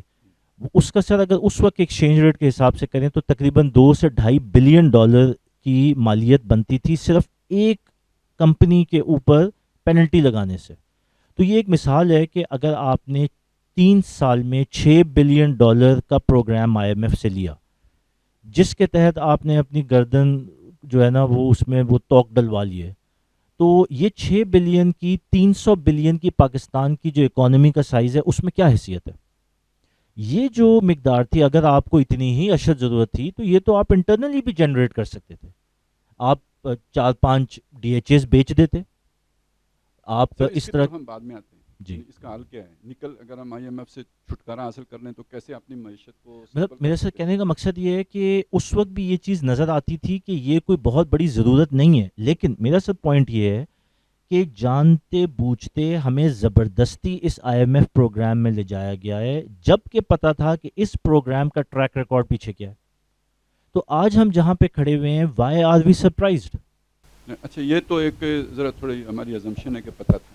ہو سکتا ہے کہ ہمیں صرف سوسائٹیوں کے جو نا مختلف جو ریٹس ہیں پلاٹوں کا وہی پتہ ہو، اتنا بڑا سوچنے کی ہمارے پاس فرصت ہی نہ ہوئی ہو، اور کسی نے ہمیں بتایا ہو کہ یہ آپ کا وے آؤٹ ہے تو ہم نے جلدی سے قبول کر لیا ہو، کیونکہ آپ کا ذہن کہیں اور لگا ہو تو اس طرح کی چیز کو جو سائیڈ ایشو ہے اس کو آپ جلدی ریزالو کر. میں تو سر اسی لیے کہتا ہوں کہ سر جی کی عقل کو سلام ہے کہ وہ جو اتنا جینیس اپنے آپ کو پریزنٹ کرتے ہیں، انہوں نے ملک کو پہنچایا کدھر ہے. اب سوال یہ ہے کہ دانستہ طور پہ پہنچایا یا غیر دانستہ طور پہ پہنچایا، کیونکہ یہ جو جتنے بھی پلیئرز ہیں، یہ پلیئرز سارے اس کرائم کے اندر ملوث ہیں. سر میں اگر آپ اجازت دیں، مطلب یا تو ہم یہ کہیں نا کہ وہ یہ نیگلیجنسی ہے، یا یہ کہیں کہ پھر سازش ہے. سر میں تو کم از کم یہ 2 میں سے ایک صورت بنے گی نا پھر. میں تو سر میں تو نیگلیجنسی کو نہیں مانتا. سر یہ نیگلیجنسی نہیں ہو سکتی. اگر ہم یہاں پہ اس لیول پہ بیٹھ کے اپنی اس لمیٹڈ سی کیپیسٹی کے اندر اس ساری منظر نامے کو دیکھ رہے ہیں، پبلکلی بول رہے ہیں، تو جو اتنے بڑے بڑے دانشور بیٹھے ہوئے ہیں، میں سر جی کی بات نہیں کر رہا، دانشور بھی تو بیٹھے ہوئے ہیں، ایڈوائزر بیٹھے ہوئے ہیں، تو وہ بھی تو بول رہے تھے. تو یہ بیانیہ یہ نہیں تھا کہ آئی ایم ایف کو اپوز کرنے والے صرف ہم تھے. ابھی مہتاب بھائی نے بات کی، اس طرح کے مطلب بہت سارے لوگ تھے. اور تو بات یہ ہے کہ سر میں تو اس بات کو ایگری نہیں کرتا کہ یہ نیگلیجنس ہے. دانستہ طور پہ آپ یہاں پہ لے کے آئے، سوچے سمجھے پلان کے تحت لے کے آئے ہیں. وہ پوری کتاب ہی پڑھ لیتے ہیں نا، کنفیشنز آف اکنامک ہٹ مین کی. کون سی چیز ہے جو اس میں لکھی ہوئی ہے جو نہیں ہوئی ہے؟ جو اتنے تھنک ٹینک رکھے ہوں گے تو انہوں نے نہیں پڑھی ہوگی. سر وہ تھنک ٹینک کس کا ایجنڈا سرو کر رہا ہے؟ جہاں بھر کی تھریٹس انالیسس کرتے ہیں تو انہوں نے یہ تھریٹ نہیں میئر کیا ہوگا. نہیں، میں اپنا مطابق آپ سے پوچھنا چاہ رہا تھا، یہ جو میں نے بات کی ہے کہ مستقبل پھر یوں تاریخ نظر آتا ہے اور یہ آئی ایم ایف ہمیں ادھر گھسیٹ کے لے کے جانا، اس گڑھے میں گرانا چاہتا ہے، تو کیا اس میں کوئی آپ کو ریئلٹی نظر آتی ہے؟ نہیں، ریالٹی تو میرے خیال میں یہ تو اب ایک نوشتہ دیوار نظر آ رہا ہے کہ ہمارے ہاتھ پاؤں بندھے ہوئے ہیں اور بالکل جو ہے سمندر کے کنارے پہ ہمیں لے آئے ہیں. اب اس کے بعد دھکا دینا ہے، وہ جب بھی دیں وہ ڈیلے بھی کر سکتے ہیں اس کا، لیکن یہ انڈیا کو گرین سگنل دے سکتے ہیں جب دے سکتے ہیں. مطلب دیکھیں ہمارے لیے بہت سارے ہیں ایشوز ہیں. مطلب شاید ایک بات یہ ہو سکتی ہو کہ جو چائنا اور پاکستان کے ریلیشنز ہیں اس کی وجہ سے اس میں کچھ تاخیر ہو رہی ہو. اچھا، چائنیز کا اس کے اوپر ایک موقف پورا ایک چیپٹر کھل گیا نا ادھر. مطلب بائیڈن جو ہے وہ پہنچ گیا سعودی عرب، جی ہاں، ادھر جناب ایران پہنچ گیا، پوٹن پہنچ گیا، ٹھیک ہے جی.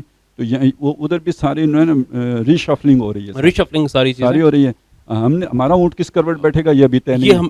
دیکھیں ہمیں وہاں سے بھی پکڑا ہوا. آپ یہ دیکھیں کہ جب عمران خان صاحب نے وہ ملیشیا والی کانفرنس تھی تو اس کے اوپر انہوں نے کیا کہا تھا کہ سعودیہ اور یو اے ای جتنے پاکستانی ہیں ان کو 20 لاکھ 30 لاکھ ان کو نکال دیتے اگر جو ہے نا ہم وہاں پہ چلے جاتے. تو اس کا مطلب یہ ہے کہ فارن پالیسی تو ہماری انڈیپینڈنٹ نہیں رہی، اب چائنا کی طرف نہیں ہے. اور چائنیز نے کئی دفعہ مطلب ان کے ڈپلومیٹس نے بھی نجی محفلوں میں بڑا کھل کے کہا کہ پاکستان کی جو اشرافیہ ہے اس کی ضرورت نہ پاکستان ہے نہ چائنا ہے، اس کی ضرورت ویسٹ ہے. وہ ویسٹ میں رہنا چاہتے ہیں، وہ ویسٹ میں اپنے بچوں کو پڑھانا چاہتے ہیں، وہ علاج کے لیے وہاں منتقل ہونا چاہتے ہیں. ان کی ساری تو ساتھ یہ بھی کہا جبکہ ہمارے لیے پاکستان کی وہی اہمیت ہے جو امریکہ کے لیے اسرائیل کی ہے. یہ چیز مطلب وہ بہت دفعہ یہ چیز کہہ چکے ہیں اس کے.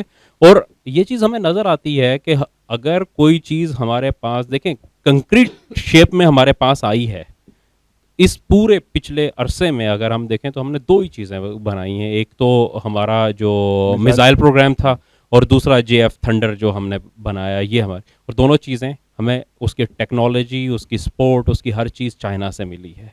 ویسٹ نے جتنا بھی کچھ دیا ہم تو وہ F-16 بھی انہیں جب انہوں نے رافیل لیے ہیں انڈیا نے جب امبیلنس ہوا ہے تو اس کو پھر جو ہے نا ہمیں J-10 جو ہے وہ چائنا نے دیا. اور اس معاشی حالات کے اندر کہ جب ہمیں یہ بھی نہیں پتا کہ اس کو پیمنٹ کتنی تھی اور کتنی کی گئی ہے اور کیا شرائط ہیں اس کے اوپر، لیکن بہرحال ہمیں ڈیلیور ہونا شروع ہو گئے وہ اور ہمارا وہ بیلنس ہو گیا.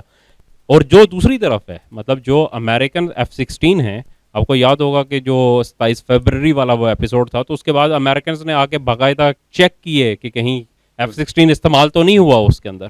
تو یعنی کہ ہم انڈیا کے اگینسٹ اسے استعمال ہی نہیں کر سکتے. تو اس صورتحال کے اندر مطلب ہم، اور یہ آج کی بات نہیں ہے، ظاہر F-16 کا جو ایگریمنٹ تھے یہ تو اس سے بہت پہلے ہوئے تھے، 80s میں وہ ہوئے تھے اور اس وقت ضیاء الحق صاحب یہاں پہ تھے. تو اس وقت بھی اگر یہ ایگریمنٹ ایسے ہوئے تھے تو یہ آج کی بات نہیں ہے، یہ مطلب بہت پیچھے سے چلتا آ رہا ہے. ایوب خان کے دور میں جو ہوا. اور پھر جو آپ نے کہا کہ اس میں نیگلیجنس کی بات ہے، جنرل شاہد عزیز صاحب نے اپنی کتاب میں کچھ حوالہ جات دیے ہیں کہ جب وہ گئے تھے ویسٹ میں اور ان کی ٹریننگ ہو رہی تھی اور کس طریقے سے انہیں اپروچ کیا گیا، آفرز کی گئیں اس پہ. تو ظاہر ہے کہ یہ صرف جنرل شاہد عزیز صاحب اکیلے تو نہیں ہوئے ہوں گے کہ جنہیں یہ آفر ہوئی ہوگی. اصل میں وہ جب انہوں نے یہ کتاب میں لکھا تھا تو انہوں نے یہ ایسے نہیں لکھا تھا، وہ صرف اپنی بات نہیں لکھی تھی، وہ کچھ کہنا چاہ رہے تھے. بٹوین دا لائن کچھ اور تھا. ان کے ساتھ کورس میٹ کون تھا وہ یہ کہہ رہے تھے، کہتے ہیں جب ان سے کہا کہ میں نے ان سے پوچھا کہ آپ کو، نہیں مجھے تو کسی نے ایسی آفر نہیں کی. اصل میں وہ یہ کنوے کر رہے کنوے کر رہے تھے. ٹھیک ہے نا, وہ اپنے اتنے نہیں بتا رہے تھے, جو چیز انہوں نے اس میں بٹوین دا لائن بات کہی ہے وہ یہ تھی. تو خیر یعنی اس کا مطلب یہ ہوا کہ مطلب باڑ بھی کھیت کو کھا سکتا, یعنی ان ادر ورڈز یعنی یہ بھی ہو سکتا ہے کہ جو حفاظت کے لیے آپ نے باڑ لگائی ہے وہی اس کی جڑیں ہی کھیت کے اندر گھس جائیں اور وہ اسے کھانا شروع کر دیں. سر مہتاب بھائی کی بات کو تھوڑا سا میں آگے بڑھانا چاہتا ہوں. سر اس کو اس کانٹیکس میں دیکھیں کہ اس وقت بلاک پالیٹکس بھی چل رہی ہیں عالمی منظرنامے پہ, اور ہم کوئی اس سے آزاد یا الگ نہیں ہیں. یہ جو مہتاب بھائی آئی ایم ایف والی ساری آپ نے بات کی, اور اس کے بعد یہ جو سارا ایجنڈا ہمارے اوپر آیا ہے جس میں معیشت کا اس وقت یہ جو بحران ہے, اب اس وقت تو نظر یہ آ رہا ہے کہ ہم آئی ایم ایف کے رحم و کرم پہ ہیں. آئی ایم ایف جو ہے وہ ایکسٹینڈڈ ایک ٹول ہے یو ایس فارن پالیسی کی ڈپلائمنٹ کا. تو ہمیں یہاں تک لانے کے بعد ایک آبجیکٹو بظاہر یہ نظر آتا ہے کہ وہ جو یو ایس کا بلاک ہے ورسز جو چائنا کا بلاک ہے, جو رے ڈیلیو والی کتاب کو ہم نے بھی اوپن کیا تھا پہلے, تو یو ایس بلاک کا جو پل ہے وہ ہے تھرو آئی ایم ایف, کہ ان کو پہلے اس پوائنٹ پہ لے آؤ کہ ان کے پاس اور کوئی آپشن نہ رہے سوائے اس کے کہ ہماری ڈکٹیشن کو حاصل کریں. اب یہ جو ہے یہ اینٹی تھیسس ہے اس سیناریو کا کہ ہم چائنا کی طرف جا رہے ہیں, اور وہ سی پیک ہے. تو امریکہ کا کنٹینمنٹ آف چائنا پروگرام جو ہے وہ بھی تو اس راستے سے پورا ہو رہا ہے. پاکستان کی اشرافیہ, بالکل آپ نے ٹھیک بات کی, اور میرے خیال میں یہ بڑی پرٹننٹ بات ہے کہ اشرافیہ از ویسٹ سینٹرک, ویئر ایز پاکستان کی پبلک کے مفاد جو ہیں شاید وہ کہیں اور ہے. تو یہ بھی تو پبلک کا پاکستان کا مفاد کہیں اور ہے. پاکستان کا مفاد, تو یہ ایک ٹگ آف وار بھی چل رہی ہے کہ ہم اس سارے شکنجے کے اندر جکڑ جانے کے بعد اب کیا امریکی آئی ایم ایف اور سعودی سینٹرک ہونے جا رہے ہیں, ویئر ایز کہ دوسری آپشن بلاک پالیٹکس کی یہ ہے کہ ہم چائنا کیمپ میں چلے جائیں. تو کیا اب ہم اس کراس روڈز پہ آ گئے ہیں کہ جہاں ہمیں فیصلہ کرنا پڑے گا کہ ہم نے کس طرف جانا ہے, یا ہم یہ دوغلی پالیسی ہی چلاتے رہیں گے؟ دونوں بلاکوں میں رہیں گے, دونوں بلاکوں میں. جناب شیخ کا قدم یوں بھی ہے اور یوں بھی. تو یہ آ رہا ہے نا کہ اس وقت دونوں بلاکس یہ چاہ رہے ہیں کہ ہم اپنا ڈیسیژن لیں. جس طرح میں نے آپ کو بتایا کہ چائنا نے ایک گارنٹی پریزنٹ اس ہفتے کرنے کے لیے نوٹس دیا, تو اسی کے اندر ہی آپ نے احسن اقبال صاحب کو جو ہے وہ یو ایس جا کے بٹھا دیا کہ وہاں سے جلدی کروائیں کہ وہ جو ٹرنچ ریلیز ہونی ہے وہ جلدی ریلیز ہو جائے. دیٹ مینس کہ ابھی بھی جو وہ فیصلہ ہے وہ نہیں ہو پا رہا کہ ہم نے جانا ہے تو ہم نے کدھر جانا. اچھا, میں اس پہ بس صرف یہ ایڈیشن کر دوں کہ آئی ایم ایف نے لوکلی بھی ہمیں بڑا اسٹڈی کیا ہوا ہے. دے نو کہ وہ ایک سیریز ہے نیٹ فلکس کی منی ہائسٹ, اس میں ایک پروفیسر صاحب ہوتے ہیں جنہوں نے ایک چوری تشکیل کی ہوتی ہے اور 15 سال اس کی تیاری کی ہوتی ہے, اور اس کو ہر چال کا پتہ ہوتا ہے کہ پولیس کیا چال چلے گی اور میں اس کے اگینسٹ کیا چال چلوں گا, یا میرے اپنے لوگ جب بگڑنے پہ آ جائیں گے اور ان کا دھیان میری طرف آ جائے گا جب ان کو موت کے لالے پڑیں گے تو تب میری کیا اسٹریٹجی ہوگی. So IMF have the same strategy with us, they know us. لہٰذا ابھی میں آپ کو بتاؤں جتنے سولوشن ہم بتا رہے ہیں کہ یہ نکلیں گے, اس کے بعد ایک اور اسٹریٹجی ان کی اسٹارٹ ہو جائے گی. ان کو پہلے سے پتہ ہے کہ آپ نے کدھر آگے ہم ادھر آتے ہیں نا اب اس چیز کی طرف کہ کیا آئی ایم ایف کے اس پھندے سے نکلنے کی بھی کوئی صورت ہے, یا بس اب ادھر ہی ہماری اینڈ ہے, نکلا جا سکتا ہے اب بھی یا اب نہیں نکلا جا سکتا. اس پر ایک صاحب تبصرہ کر رہے تھے کہ نیو ایئر پہ جب پٹاخے پھوڑے جاتے ہیں نا تو وہ یہ سوچ کے پٹاخے پھوڑے جا رہے کہ ایک منحوس سال تھا یا جو بھی تھا گزر گیا, نئے سال کی ابتدا ہے. تو ہم یہ کہہ رہے ہیں کہ ہم نے اگر ان کو آنکھیں دکھا دی ہے تو اس کی مثال وہ یہ کہہ رہے تھے کہ جیسے آپ نے پٹاخے پھوڑ دیے کہ جی پچھلا سال گزر گیا, حالانکہ اس کے بعد کی جو مشکلات ہے یہ آپ اس کو بیئر نہیں کر سکیں گے. لیکن ایک بات ہے نا, اب ہمارے لیے ہر دو صورت میں مشکلات ہیں. آپ آئی ایم ایف پروگرام میں جاتے ہیں تو مہنگائی کی صورت میں عوام کا کچھ عمر نکلے گا, تو انکار کر دیتے ہیں تو اس سے زیادہ کیا پرابلمز آئیں گی. اس کا بھی جس پہ خانا ہوا تھا نا وہ یہ تھا کہ بہت ساری چیزیں پھر کمپرومائز کرنی پڑے گی آپ کو. اب آپ جو ہے نا یہ ایٹم بم یہ سب چیزیں رکھیں اور نیپال بن کے رہیں, وہی جو ڈاکٹر صاحب جس کی طرف اشارہ نہیں, تو پھر تو آپ کو مطلب اس کے بعد آئی ایم ایف سے نکلنے کی کیا ضرورت ہے. میں یہ کہہ رہا تھا کہ وہ آئی ایم ایف کے ساتھ اگر بندے رہیں گے تو وہ ٹھیک ہے, وہ ایک نئے مطلب وہ آپ کو ابھی ہارٹ اٹیک سے نہیں مار رہا, کینسر سے مار رہا ہے, سلو اینڈ پوائزنلی کے ان کے اوپر نام اب تو اینڈ پہ آ گئے نا, اینڈ پہ آ گئے, اب آپ کی ٹانگ کاٹنے کا موقع. ہاں, لیکن یہ تھا کہ اب چونکہ ہم نے یہ ثابت بھی کر دیا کہ آپ جو کچھ کر رہے ہیں ٹھیک کر رہے ہیں. انٹرنیشنل میڈیا کی کوئی خبر اٹھا کے دیکھ لے, اس میں اگر اس سارے بحران کی ذمہ داری آئی ایم ایف کی طرف کسی بھی اینکر یا کسی بھی رائٹر نے دی ہو تو بتائیں, سوائے چند. میں پھر اسی طرف آتا ہوں آپ سے, آپ کی طرف, کہ یہ اس سے نکلا جا سکتا ہے آئی ایم ایف کے چنگل سے. سر میری اس پہ رائے یہ ہے کہ بہت آپٹمزم موجود ہے اور سیناریو اتنا ابتر نہیں ہے جتنا پریزنٹ کیا جا رہا ہے. یعنی ہماری معیشت کے اندر اتنی جان ہے کہ بالکل ہے، بالکل ہے سر. اس کے دو کانٹیکسٹ ہیں، میں پہلے وہ رکھنا چاہتا ہوں سولوشن کے ساتھ ساتھ. ایک تو سر یہ بات ہے کہ ہمیں جب یہاں تک پہنچایا گیا ہے تو یہ ایک سائیکلوجیکل وارفیئر کا بھی ٹول ہے کہ قوم کو اس مینٹلی یا سائیکلوجیکلی اس چیز پہ کنونس کر دو کہ سوائے اس راستے کے اور کوئی چارہ نہیں ہے. تو جو منظر کشی اس وقت کی جا رہی ہے اور جس پوائنٹ تک لے آئے ہیں اس کی جو پکچر ہے وہ بہت ہی بھیانک ہے، لیکن یہ اسی پرپس کو سرو کر رہا ہے جس وجہ سے آئی ایم ایف پروگرام میں ہم گئے کہ جی ہمارے پاس اور کوئی چارہ نہیں ہے. ایک تو سر اس کا یہ اینگل ہے. اگر آپ اس کو پریکٹیکل پوائنٹ آف ویو سے دیکھیں گے تو واقعی سچویشن جس طرح کریٹ کر دی گئی ہے وہ بظاہر تو بہت ڈانٹنگ لگتی ہے. میں آپ کو ایک چھوٹی سی مثال دینا چاہتا ہوں. حکومت قرضہ اٹھانے کے لیے بانڈز کا اجرا کرتی ہے. اچھا، فارن کرنسی کی جو آپ کی لونز ہیں اس کے لیے آپ ایک ٹول ہے یورو بانڈ کا. یہ میں آپ کو پریکٹیکل پچھلے دنوں کی اگزامپل دینا چاہ رہا ہوں. پاکستان کے اس وقت انٹرنیشنل مارکیٹ میں یورو بانڈ جو ٹریڈ ہو رہے ہیں وہ اتنا زیادہ ڈسکریڈٹ ہو گئے ہیں اکانومی کی حالت کو دیکھتے ہوئے کہ ان کا جو ریٹ آف ریٹرن جس کو ییلڈ کہتے ہیں وہ 50.6% آ گیا ہے. مقصد ایک بڑا ترقی یافتہ ملک جو ہے ہو سکتا ہے 1 یا 2% پے کرتا ہو بانڈز ایشو کرنے کے. اس کو فائنانس یا اکنامکس کی اصطلاح میں جنک بانڈ سٹیٹس کہتے ہیں. یعنی کہ آپ نے عالمی دنیا میں اور پبلک لوکل جو ہے اس میں یہ پوزیشن بالکل کریٹ کر دی ہے کہ پاکستان سری لنکا والی سچویشن کے اوپر پہنچ چکا ہوا ہے اور ڈیفالٹ کے دہانے پہ کھڑا ہوا ہے. اب سر بات میں جو سامنے رکھنا چاہ رہا ہوں میرے خیال میں بات ساری نیتوں کی ہے. ہماری یہ جو اشرافیہ نیت کی یا ول پاور کی؟ سر نہیں، نیت کی. سر وہ اشرافیہ جس کی طرف مہتاب بھائی نے بھی اشارہ کیا ہے کہ یہ ویسٹ سینٹرک ہیں، ان کے مفاد ویسٹ کے ساتھ جڑے ہوئے ہیں اور یہ نہ پاکستانیوں کے ساتھ لائل ہیں نہ پاکستان کے ساتھ لائل ہیں، یہ صرف ویسٹ کے ساتھ لائل ہیں اپنے مفاد کے لیے. جب تک یہ اشرافیہ موجود ہے یہ آئی ایم ایف اور یہ پورا منظرنامہ مایوسی کا، ڈیفالٹ کا اور ڈراوے کا یہ نہیں جائے گا کیونکہ it is serving their purpose. تو یہ سارا منظرنامہ کریٹ کرنے کے بعد فائدہ کیا ہوتا ہے؟ وہ اپنے ایجنڈے ڈپلوائے کریں گے. اب وہ لوکل پولیٹکس کے بھی ایجنڈے ہو سکتے ہیں، وہ عالمی بھی ہو سکتے ہیں.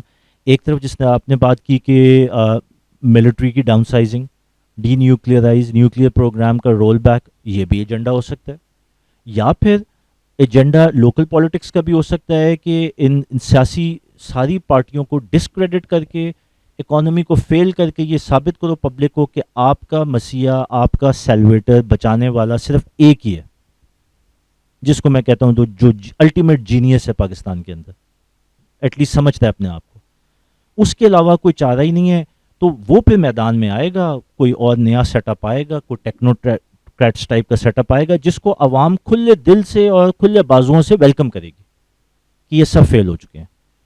تو میرا سر پوائنٹ یہ ہے کہ جب تک یہ رولنگ ایلیٹ اور یہ اشرافیہ موجود ہے خیر کی توقع نہیں رکھ سکتے ہم.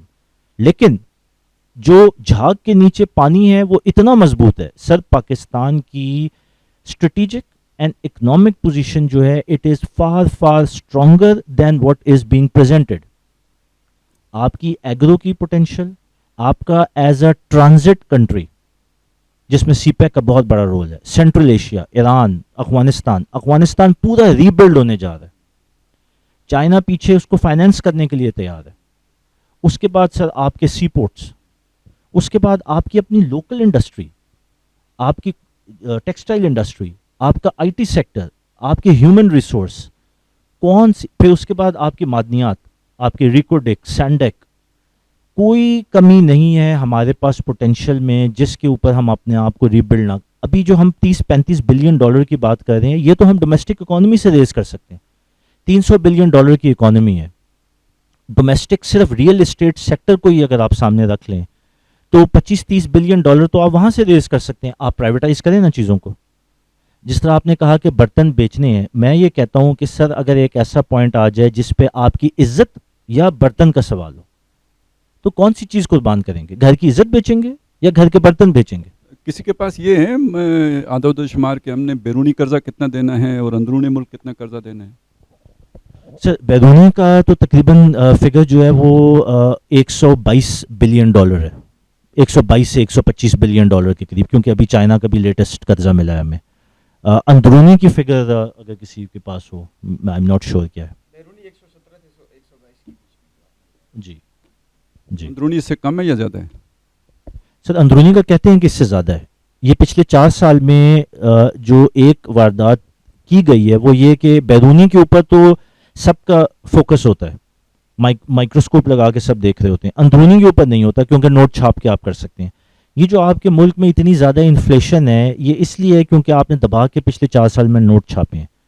تو فگر مجھے ایگزیکٹ یاد نہیں, لیکن یہ ہے کہ اندرونی آپ نے جو بورونگ ہے وہ بیرونی سے زیادہ کی ہے. یہ پچھلے 4 سال آپ نے صرف قرضے لے کے حکومت چلائی ہے, وہ تو کر ہی رہے. نہیں وہ سیدھی سی بات ہے. نہیں میں تو اور نقطہ نظر, جب آپ نے ایک ایمرجنسی ڈکلیئر کرنی ہے, اکنامک ایمرجنسی ڈکلیئر کرنی ہے, تو آپ اندرونی دینے کے پابند تو نہیں ہے نا. آپ کہیں جب ہوں گے تو دیں دیں گے.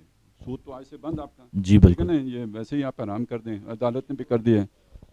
باہر والوں کو آپ دیں, ان کے جو بھی ری شیڈیول کروا لیں, ختم کریں. یہ باقی آپ اپنی جو ہے نا وہ یہ بات آؤٹ کب آف سے جا کے کہی جا رہی ہے جی. کہ آپ آئی ایم ایف کے ساتھ ہر وقت نیگوشیٹ کرتے ہیں, آپ ورلڈ بینک کے ساتھ نیگوشیٹ کرتے ہیں. آپ نے اپنے ان پرائیویٹ بینکرز کو جتنا امیر بنا دیا ہے پچھلے 3 سے 4 سال کے اندر, خاص طور پہ آپ نے ان کے ساتھ کیا نیگوشیٹ کیا؟ آپ ان کو شرح سود پہ 15% کے اوپر آپ ان کو قوم کی 40% آمدنی ہر مہینے ادا کر رہے ہیں.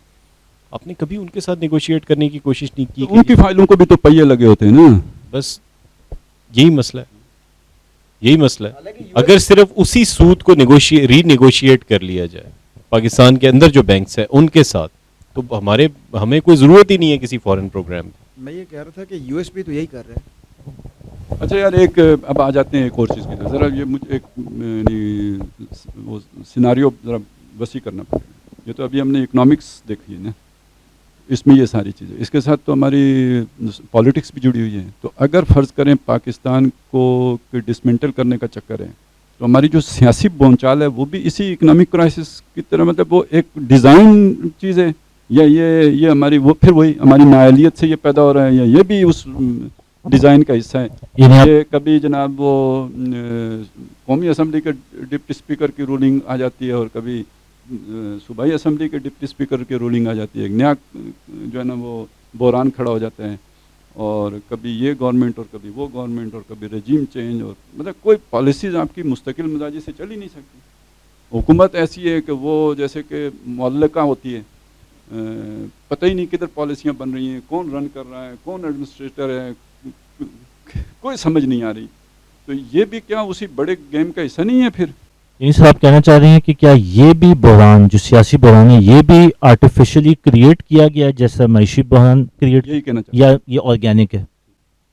یہی میں کہہ رہا ہوں کہ یہ بھی اسی طرح اس پلان کا حصہ ہے, یا یہ کہ یہ بھی بس نیچرلی ہماری نالائکی کا نتیجہ ہے. میں خالد صاحب جو صورتحال آپ نے پہلے ڈاکٹر اسرار صاحب کی بتائی تھی پیشن گوئی, میرے خیال میں ڈاکٹر اسرار صاحب کا ایک عمران خان صاحب کے حوالے سے بھی ایک بڑا وائرل کلپ بھی ہے, اور انہوں نے بڑا کھل کے بات کی تھی. اسی طرح مطلب یہ پروجیکٹ بھی پاکستان کا آرگینک یا انڈیجنس نہیں ہے, یہ باہر سے آیا ہے. اور 2000 جو ہے 7-8 کے اندر جس طریقے سے عمران خان صاحب کو آگے لانے کی ابتدا ہوئی, میڈیا کے اندر ان کو پذیرائی بخشی گئی, وہ پرویز مشرف صاحب کی ایکسپائری کے بعد جب وہ جا رہے تھے, پہلے تو یہ تو ان کے ساتھ شامل ہوئے تھے, ان کی نظروں میں ایکسپائر ہو گئے تھے, اب مزید سرو نہیں کر سکتے تھے. مطلب دیکھیں جب پرویز مشرف صاحب آئے تو عمران خان صاحب ان کا حصہ تھے. ان کا ریفرینڈم اگر یاد ہو سب کو, تو آپ دیکھیں گے کہ اسٹیج کے اوپر عمران خان صاحب بھی ہوتے تھے, اور سب سے زیادہ جھنڈے ان کی پارٹی اور طاہر القادری صاحب کی پارٹی کے ہوتے تھے وہاں پہ, اور یہی ان کی کمپین چلا رہے تھے. باقی تو کوئی پارٹی ان کے ساتھ نہیں تھی. ان کی اپنی پارٹی بھی خیر کافی مطلب وہ تھی, لیکن یہ جو ان کی پوری کمپین تھی وہ ان 2 افراد کی اس میں زیر نگرانی تھی, ریفرینڈم والی. ریفرینڈم کے بعد جب وہ آہستہ آہستہ ان کی پاپولیرٹی نیچے جانا شروع ہوئی, تو اس کے بعد انہوں نے ان سے علیحدگی اختیار کر لی, اور پھر انہوں نے ایک اینٹی پرویز مشرف سٹانس لیا, آپ دیکھیں کہ ایک وقت ایسا تھا کہ انہیں طالبان خان کا نام بھی دیا گیا تھا میڈیا کے اندر، ایک خاص حلقے کی طرف سے ان کو آیا، اور ان کو اس وقت یہ بنایا گیا کہ پاکستان کی جو مذہبی اس کا ہے یہ اس کے نمائندہ بنا کے انہیں پیش کیا گیا، روایتی سوچ کا علمبردار. روایتی سوچ کا علمبردار. انہوں نے نیٹو سپلائی کے خلاف دھرنے دیے وہاں پہ پشاور کے اندر، اور خیر وہ جو بھی دائیں بازو والی سیاست، دائیں بازو والی پوری سیاست جو ہے اس کے اندر آتی گئی. پھر ایم ایم اے کو ووٹ دیا تھا انہوں نے جب یہ 2002 کے الیکشن ہوئے تھے، تو اس وقت جو مولانا فضل الرحمان کو عمران خان صاحب نے ووٹ کیا تھا قومی اسمبلی کے اندر، اس وقت ایک ہی نشست تھی ان کی، تو ان کی پوری پارٹی کے ووٹ مولانا فضل الرحمان صاحب کو گئے تھے. تو یہ مطلب ان کی ابتدا تھی. لیکن 2007-8 کے اندر ہم نے دیکھا کہ انہیں میڈیا کے اندر بہت پروجیکشن ملی تھی، اور ان کا جو ٹارگٹ تھا اس وقت وہ ہوتا تھا چودھری برادران، چودھری شجاعت حسین، چودھری پرویز الہی، اور اسی دور کی وہ ایم کیو ایم کے خلاف تو انہوں نے کہا کہ میں الطاف حسین کے خلاف جو ہے گھسیٹ کے لاؤں گا، کیس کروں گا، اسکاٹ لینڈ یارڈ کے اندر میں نے وہ دے دیا ہے. پھر خیر اس میں پھر یہ آگے چلتا رہا، پھر دھرنا آیا، پھر یہ، اور پھر اس کے بعد جو دھرنا دیا انہوں نے تو یہ طاہر القادری صاحب اور یہ دونوں ہی تھے، یہ وہاں سے کزنز سیاسی کزن جو ہے انہوں نے کہا تھا کہ وہ تو بلکہ کھڑے ہو گئے، انہوں نے کہا تھا کفن لپیٹ لیا اب، یا میری قبر بنے گی یا اس نظام کی قبر بنے گی، تو کسی کی بھی نہیں بنی، وہ چلے گئے کینیڈا کے اندر اور یہ یہاں پہ ہیں. اور پھر خان صاحب کی جو اس کے بعد اگر آپ دیکھیں تو جب ان کی حکومت بنی ہے تو اس وقت وہی کاف لیگ تھی جس کے خلاف یہ کھڑے ہوئے تھے، اور یہ کہتے تھے کہ میں اصولوں کی بنیاد کی ان کے خلاف ہوں، میری کوئی ذاتی دشمنی نہیں ہے، لیکن یہ وہ لوگ ہیں جنہوں نے تباہی اس ملک کے اندر پھیری ہے.